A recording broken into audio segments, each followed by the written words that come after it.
Time is a very difficult thing to pin down. There's a famous saying of St. Augustine of Hippo, that when he was asked, "What is time?"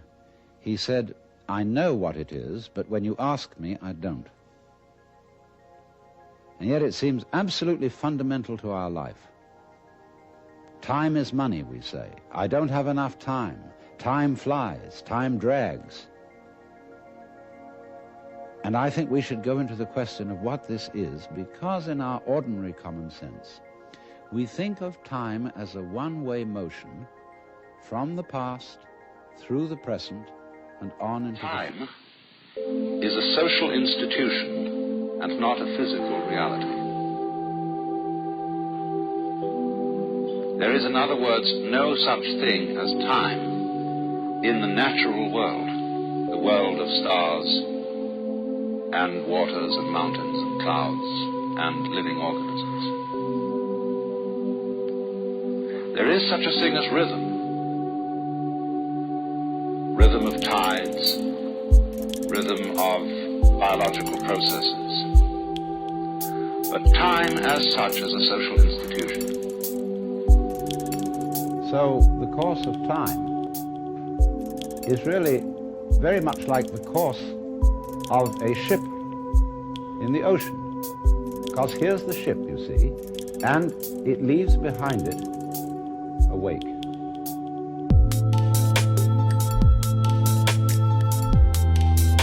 And the wake fades out. And that tells us where the ship has been, in just the same way as the past and our memory of the past tells us what we have done. We eventually reach a point where all record of the past fades away in just the same way as the wake of the ship. Now, the important thing to remember in this illustration is that the wake doesn't drive the ship any more than the tail wags the dog.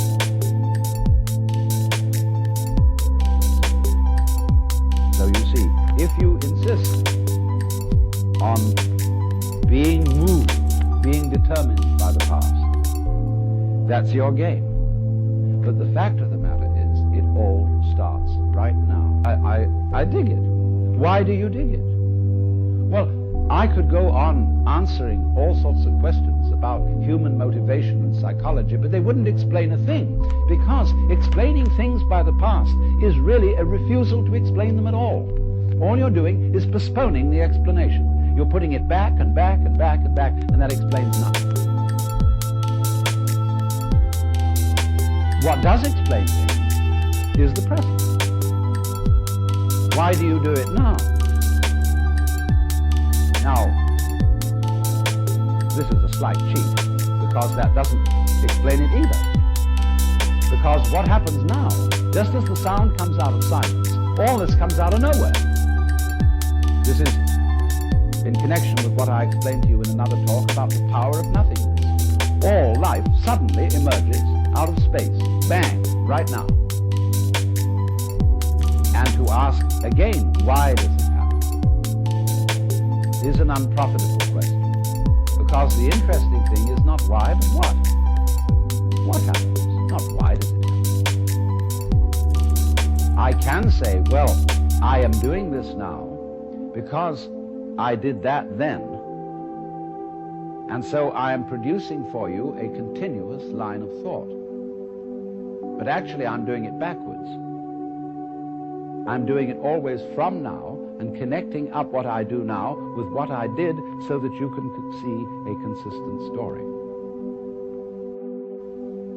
If I define myself as the whole field of events, we'll say the organism-environment field, which is the real me, then all the things that happen to me may be called my doing. And that is the real sense of karma. But when we speak about freedom from karma, freedom from being the puppet of the past, that simply involves a change in your thinking.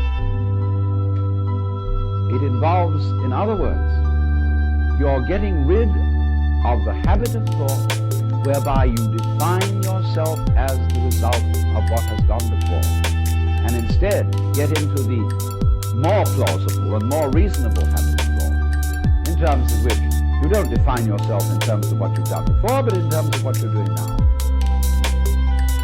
And that is liberation.